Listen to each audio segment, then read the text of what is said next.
بسم الله وبه نستعين والصلاة والسلام على سيدنا ومولانا وطب قلوبنا أبي القاسم محمد وعلى آل بيته الطيبين الطاهرين ومن والاهم بإحسان إلى يوم الدين. أما ما شرف لا تفي لا جبا ومبوفو نسلم كفولي نو يلا كيشنا كهنا كبركة أما الله تعالى دلي على كوكا أني أو بلا جلين نبو أو كأجم كان مكنا لا نو دين برو مي جم كأنا بقولي كسي أنكرمو ما أني كأنكرمو بسم الله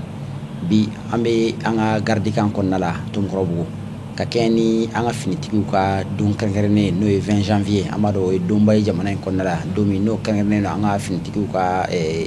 nyana je domba do amulla kase anga finitigi la kawma gardi kan misri kono ani almami be nyon fe no e al imam Muhammad Mustafa Diallo adjudant chef major Muhammad Mustafa Diallo ana le bina jeka do dina baro rabi ayana ngadu baro konnala me ankara mo fuka fa imam assalamu alaikum wa rahmatullahi ta'ala wa barakatuh. Wa alaikum assalam wa rahmatullahi wa barakatuh.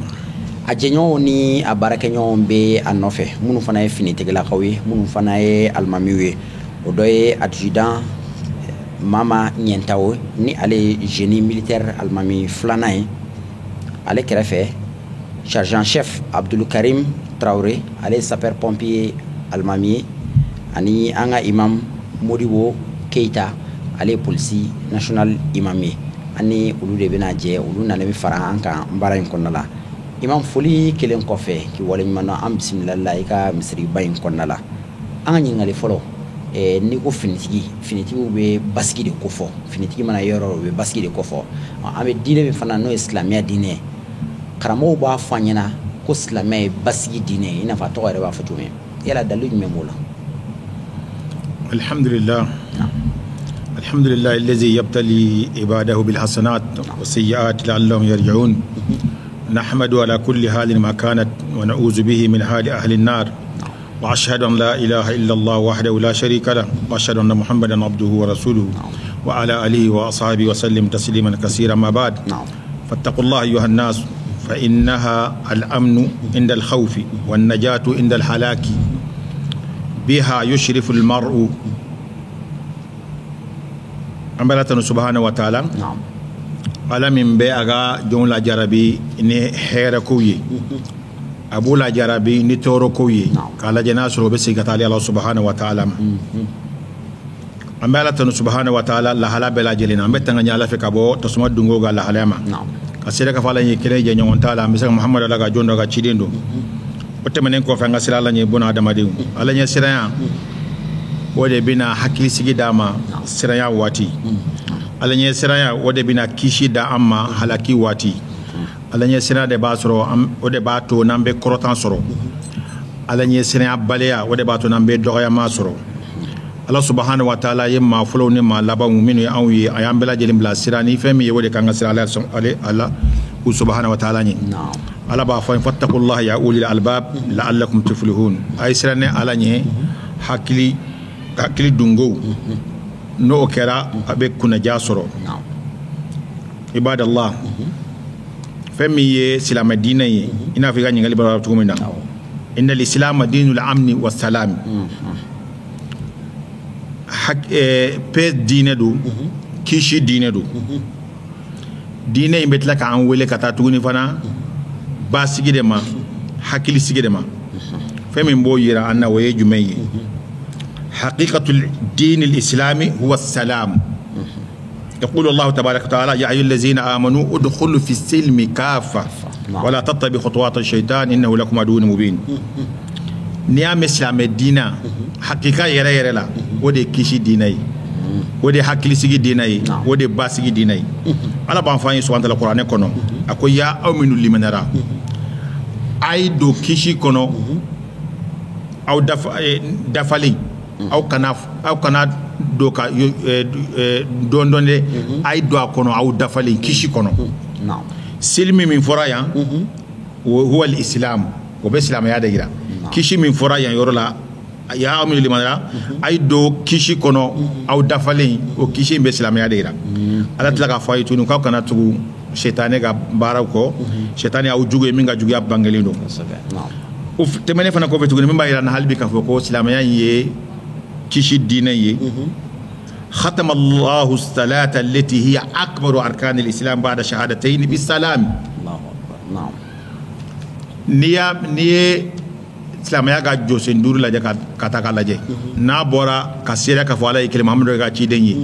a filanan min bɛna o de ye seli ye seli fana tɛ kodɔn ni diinɛ in na o de kosɔn ala yɛrɛ ma di ala kira ma dugukolo in sanfɛ a y'a d'a ma sankolo 7 sanfɛ o seli in fana awwalu ma yuhasibu al-abdu yawm al-qiyamati as-salat sɛgɛsɛgɛli bɛ daminɛ ni fɛn fɔlɔ-fɔlɔ min ye alikiyama de o ye seli ye in salahat alhamdulillah o i ka baara bɛɛ lajɛlen ɲɛna n'a tiɲɛna fana waliyazi billah o tumana baara tɔ yɛrɛ tɛna file o seli in n'an bɛ bɔ kɔnɔ an bɛ bɔ kɔnɔ ni fɛn jumɛn ye assalamu alaikum o fana ye kisi ye hali bi ala ka kisi b'aw kan a sabanan min b'a yira na awwalu du'a'in yaqulu al-muslim dubara salawati al-maktuba allahumma anta salam wa minka salam tabarakta wa ta'ala ya zul jalali wal ikram n'an ye salamu fana bila dɔrɔn n'o ye kisi ye ka bɔ seli kɔnɔ an bɛ duwawu fɔlɔ min kɛ o fana ye hali bi ka ala ka a yira k'a fɔ ko ala subahana taala yɛrɛ de ye kisi ye ala tila ka yamaruya ni kisi ye kisi bɛɛ bɔ ala subahana taala yɔrɔ donc n'o ye duwawu fɔlɔ min kɛra n'o ye allahumma anta salam wa minka salam an bɛ tuguni fana tahiyyatul muslimina fi dunya wal akhirah assalam donc i bɛna ye fana k'a fɔ tuguni anw bɛ foli min kɛ ni ɲɔgɔn cɛ o foli in fana diɲɛna o fana ye kisi kelen ye assalamu alaikum ala ka kisi bɛ aw kan an fana b'a jaabi wa alaikum assalam wa rahmatullah ala ka kisi bɛ aw fana kan diɲɛna o de foli ye ni baraji bɛ sɔrɔ min na kɔfɛ an bɛ se ka min fara kan n'an ye bonjour o good morning o ani sɔgɔma o na fɛn fɛn mana diya an k'o fara kan nka n'an b'a fɛ ka baraji kɔni sɔrɔ foli la o de assalamu alaikum an silamɛw ye alahara fana o kelen de fana don an b'o salamu kelen de kisi kelen fana de fɔ ɲɔgɔn ma tahiyyatuhum yawma yalqawnahu assalam wa adda lahum ajran karima ko don min na ni ala bɛna ɲɔgɔn kunbɛn ɲɔgɔnya o don fana an ka foli fana ya assalamu alaikum kelen ye n'o ye alahara ye ala tila ka layidu da k'a fɔ ko salamu fɔbaw maa min bɛ ɲɔgɔn fɔ ne ni foli ye ala bɛna sara belebele ta ka di u ma ليلة التي أنزل فيه القرآن من اللوح المحفوظ إلى بيت العزة سميت بالسلام قرآن جينا كابو اللوح المحفوظ لا كان بيت العزة لا سمنا وسوفنا تقول فنا دارا كافوكو كيشيسو إنا أنزلنا في ليلة القدر وما أدراك ما ليلة القدر ليلة القدر خير من 1000 شهر تنزل الملائكة والروح فيها donc nin fana b'a yira k'a fɔ hali bi k'a fɔ ko fɛn min ye silamɛya ye tiɲɛ la kisi diinɛ don arasul ursila rahmatan lil alamin ala kira fana cira kana alayhi salatu wasalam ka kɛ hinɛ diɲɛ bɛɛ lajɛlen ma yiriw b'a ka hinɛ sɔrɔ baganw b'a ka hinɛ sɔrɔ adamadenw b'a ka hinɛ sɔrɔ kafiru b'a sɔrɔ nin bɛɛ lajɛlen b'a ka hinɛ sɔrɔ sabula a ka tɔɔrɔ tɛ se ninnu si ma وما أرسلناك إلا رحمة للعالمين الله دفعي قال كلا إما تدور كما كهنا يكسي جين بلا جليما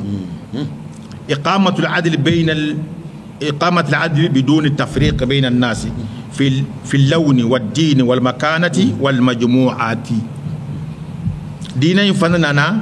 كاتلي ماوني نيونچه ديفرنسيير كنا دو ماوني نيونچه ني جيما ني في ماي وتعالى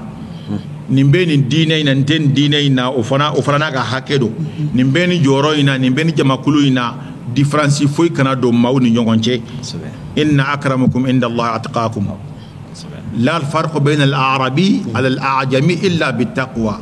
ala kira wo fa sallallahu alaihi wasallam différence tɛ farafin ani farajɛ cɛ fo n'a kɛra alaɲɛsira ye ala fana b'o kelen de fɔ a ye k'a fɔ ko différence min bɛ an ni ɲɔgɔn cɛ o de ye alaɲɛsiranya ye ala k'o nɔgɔya ya rabbal alamin ala b'a fɔ ya ayyuhal lazina amanu كونوا قوامين لله شهداء بالقسط ولا يجرمنكم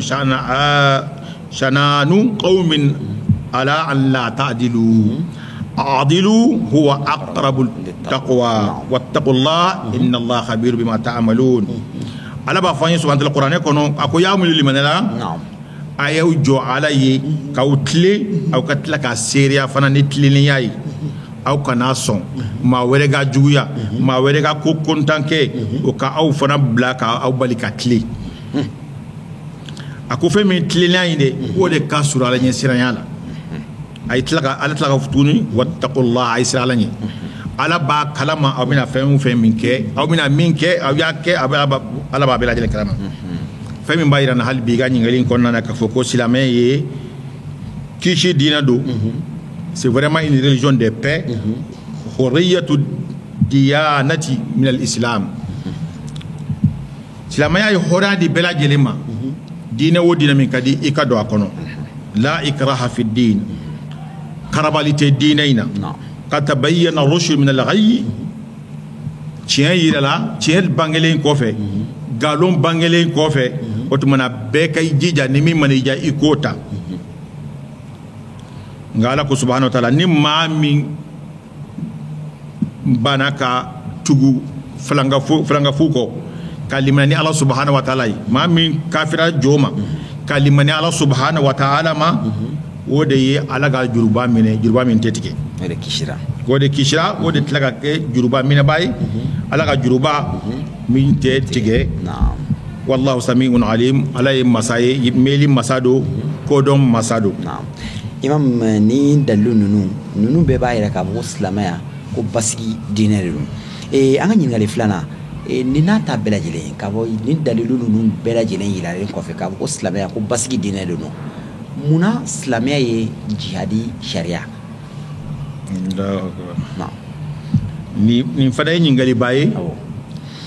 an bɛna nin yɔrɔ in fɔ ka sɔrɔ i ka ɲininkali filanan jaabi n'o de ye min b'a yira hali bi k'a fɔ ko silamɛya jɛnna ni a ye maa min ye aw ni maa min bɛ kɛlɛ la n'a ye nana k'a fɔ k'a mako bɛ paix la aw ka jɛn ni a ye aw ka paix in dilan ɲɔgɔn fɛ donc ala b'a fɔ subhanahu wa ta'ala wa in janahu lisilm fajnaha laha ni maa min bɛ kɛlɛ la silamɛw jugu u nana k'a ɲini aw fɛ aw ka bɛn sɔn bɛn ma i ka i wakilu kɛ ala subhanahu wa ta'ala ye a ko tuguni allazina amanu wa lam yalbisu imanahum bizulm ulaika lahumul amn wa hum muhtadun maa minnu limaniyala u ma sɔn ka limaniya la nɔgɔ ni tɔɲɔli ye olu de ye maaw ye maa minnu bɛ basigi kɔnɔna na maa minnu kandalen don na i ka ɲininkali nin ye ɲininkaliba ye an bɛra k'a yira sisan k'a fɔ ala ka kumakanw na ni kira ka kumakanw na k'a fɔ ko kisi diinɛ ye kisi diinɛ ye nka wana ta bɛɛ lajɛlen ye an ka silamɛ sariya in ye jɛnna ni jihadi ka kɛ naam laqad shuri al jihad fi islam لأهداف سامية منها الحفاظ على الدول الإسلامية وكسر القوى التي تصد الناس عن سبيل الله وإعطاء الحرية للناس لاعتناق الإسلام تيادو سلاميا ناني جهادي كم بلي بلي دو كما أكم بلي بلي فلو يجمعي كسلام جمانا وتانغا Mahomas, on dit en bas pour engager celui qui veut la paix prépare la guerre. Et bien guerre préparée au côté qu'il faut pas faire qu'à quelqu'un. Mais ni quelqu'un n'a pas ce qu'il défend. Donc Sharia n'a jihadi n'a kum belebele doye c'est la médiamano bisaka tanga chugomina. Fanga be maminuna. Nous n'a faut que danka di silamo na silamo que c'est que défend. O ko de koso silamaya yo hore di bela jelema e ka dina min kadi e ka do akono mi kana mbele kan take ni ki bam mbele antala doro o koro e ka foko iye a obligé anga jihadi décrété ani fana jihadi fana kara ibtala o fana ye la jarabi do islamu makala je nasru tiena dina be usebema وقد يقول ايضا وقد يقول قائل ايضا ما وجه كون الاسلام دين السلام ما يجري اليوم في دول الإسلامية من حروب طاحنة نقول دو فنا بسكا تنغو تغني نوي سلامaya est basigi diine c'est une religion de paix mais kele bambali minnu be silama jamana u kono ambulu fara ambu fana famu cogodi نعم لأن الأمة الإسلامية اليوم تمر بمرحلة صعبة في تاريخها tiɲɛ yɛrɛ la an bɛ waati min na sa silama jamanaw gɛlɛyaba de bɛ u ka diɲɛ kɔnɔ an bɛ waati min na bi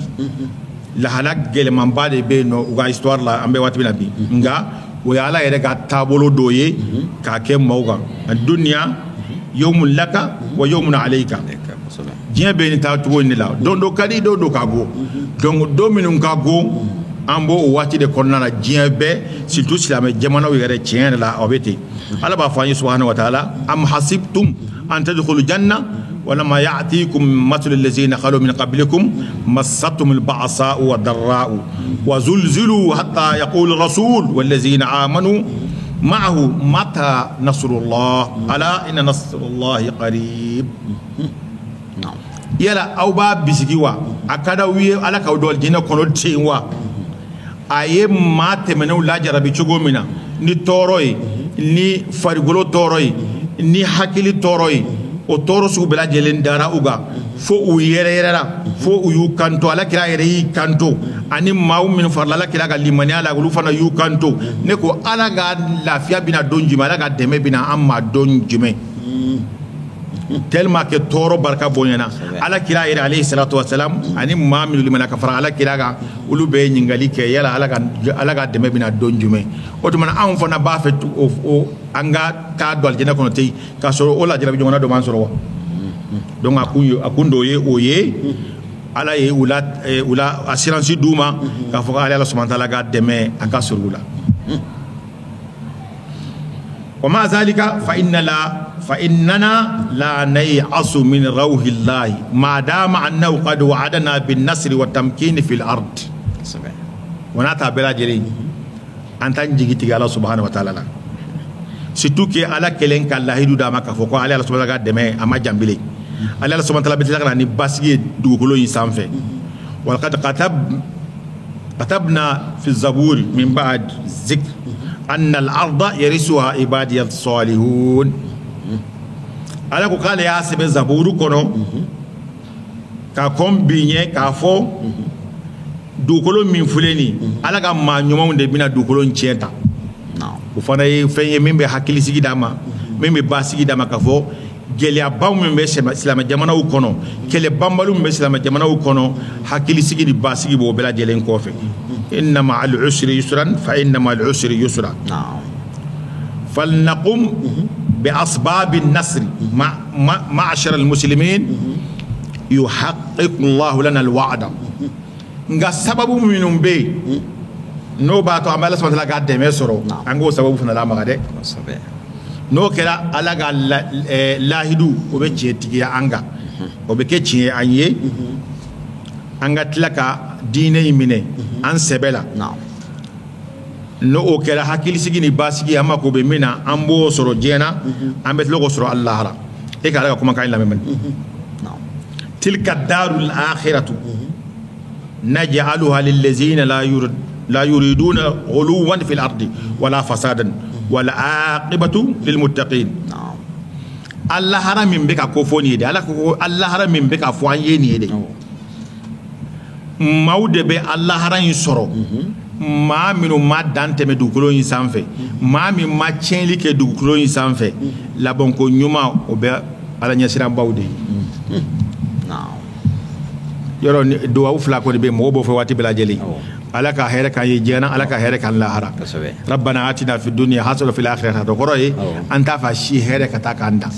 على كان نقولي نجا الله هرا هيرة إني على كوكا بسرو نيم ما منو ما دان تمي دوكولو إنسان في نو ما تشينلي كي دوكولو إنسان في ولي بالله هرا إنسان ami ala taala di ala ka lahara nɔgɔya ɲe imam wele kan jumɛn b'i bolo k'a ɲɛsin jamanadenw bɛɛ lajɛlen ma aw ka nin donba in kɔnɔna la walasa bɛɛ lajɛlen bɛ se ka fara ɲɔgɔn kan parce que la paix min basigi min n'a bɛ fɔ bɛɛ de bɛ jɛ k'a kɛ ɲɔgɔn fɛ wele kan jumɛn b'i ka ɲɛsin jamanadenw bɛɛ lajɛlen ma walasa an bɛ se ka jɛ ka basigi in sɔrɔ cogoya min na alhamdulilahi wa salatu wa salam rasulillah n bɛ wele kan min fɔlɔ-fɔlɔ min kɛ o ye n b'a kɛ aw yɛrɛ ye ka aw fo k'aw barikada san o san aw de b'a ɲini ka na an fɛ an ma maa si ye teleso si ye min bɛ na san o san k'a fɔ ko surasiw ka fɛti sera an ka na an ka surasiw ka alimamu an n'u ka baro pour que u k'a dɔn fana k'a fɔ ko an b'a dɔn k'a fɔ k'u bɛ yen u ka seli don fana an ka tila ka o kumakan ninnu fana la tɛmɛ olu fana ka nisɔndiya n'u ye an b'o foli fɔlɔ an b'o lase aw ma k'aw fo k'aw barikada k'Ala deli subahanahu wa taala k'aw bolo mɛn aw ka baara la maa min ye an ka guide spirituel ye n'o ye Sherif Madani Hayidara Ala k'a ɲɛ mɛn a la Ala k'a ɲɛ mɛn a la a ye sababu ɲuman min k'an ye bi n'o ye tele ye ani dɔgɔtɔrɔsow n'a ɲɔgɔnnaw fɛn fɛn bɛ yen Ala ka ɲɔgɔnnaw caya o kɔfɛ an b'a fɔ maliyɛnw ye sabula bi maliyɛnw de bɛ ɲɔgɔn na ka tɛmɛ fɛn bɛɛ lajɛlen kan maliyɛn minnu bɛ ɲɔgɔn na bi u k'a dɔn k'a fɔ ko jamana fila t'an bolo Mali dɔrɔn de b'an bolo an tɛna jamana wɛrɛ fana sɔrɔ tuguni diɲɛ yɔrɔ si fana tɛ yen min ka di tuguni donc an k'an jija an ka jamana in ka ja an ka jija an k'a bɛn maa minnu bɛ yen n'u bɛ ka marifaw ta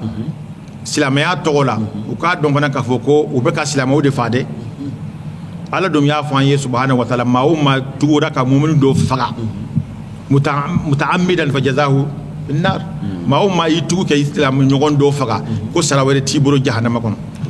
o tuma na an bɛɛ k'an bolo di ɲɔgɔn ma an ka jamana in baara an ka sɔn ɲɔgɔn ye lafiya bɛ se ka na jamana in kɔnɔ cogo min na n'i ye marifa ta ka taa maa o maa kɛlɛ bi i bɛ maliyɛn de kɛlɛ étrangers kun bɛ yen mais bi étrangers bɛɛ taara u y'a to an bolo an ka bɛn sa Ala k'a nɔgɔya ye ربنا ظلمنا أنفسنا وإن لم تغفر لنا وترحمنا لنكونن من الخاسرين اللهم انصر من نصر الدين واخذل من خذل المسلمين اللهم انصر من نصر الدين واخذل من خذل بلادنا يا رب العالمين اللهم من كادنا وكاد بلادنا فكده ومن رامنا ورام بلادنا فرمه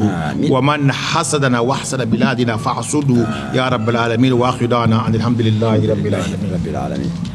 ambe anga imam fo no ye al imam Muhammad Mustafa Jallo ani ma hakili jigin alde garde kan misri almami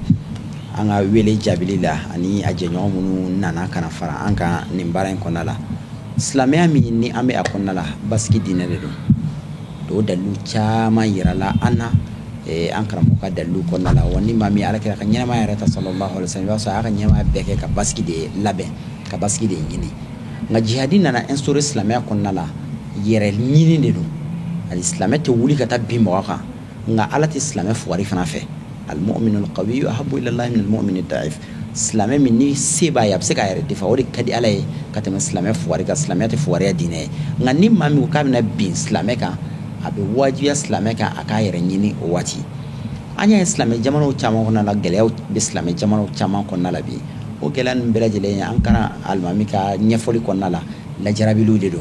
ala yere ba fa ko yala aw hakilla ko bina fodro ko mu'mini so Allah ta'ala jarabiwa ni ko ki mu'mini dron ala bi la jarabi abi koro abi korobo ki la yebe ga min foy dala na so cien de do la jarabi munum be an islamé jamana ko am Allah ta'ala de bi ala ka abera jidin wuli fo kana sai an yere ka jamana ko nala an yere dama munum be nyogona am Allah de shaytané munum ba ni nyogonce am Allah de ala ka shaytané num bo ni nyogonce ka ben ani baski dum an yere dama ni nyogonce finiti chaman bina nin sa laban nun ko nala anga ni kele nuna kele munu tuma dola nanyala ganyani perdant retala malden dori mana sanfe abe maldene min saranfe abe maldene fo na se finiti yera kana se jamana dew yer dama shiaw yer dama ni nyonche sorasu kan feti doin konnala kan ndomba in konnala amani na law tala fe sorasi fen finiti fen na bina nin kele nun konnala ame yafa deli alaw tala fe ka ke u bela jele tara ka demaya munu to u kofe demaya nunu ala ka barka do u bela jelena ka aw sigi ka anga almami nunu bela jelen fo ko wala nyimano imam ka do ke aw ye ka do nyina fe ka fo aw bela jelen ko finiti bela jelen ko aw bon fête ala ka sanchama ira ani aw bela jelena kasin ka wera fana fo aw munu tun slime aw ka jabar nu nyama ka dine barole ni dine barote fo ko wati la jamana kono ani jamana ko kan ambe Allah ta'ala de ala ka sigidan na tawira an yaw bela jelena wa akhiru da'wana alhamdulillahi rabbil alamin wassalamu alaikum wa rahmatullahi ta'ala wa barakatuh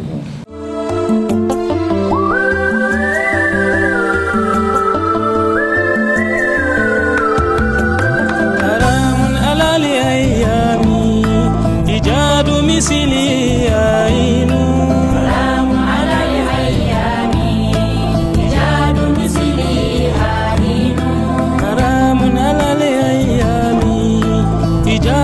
sini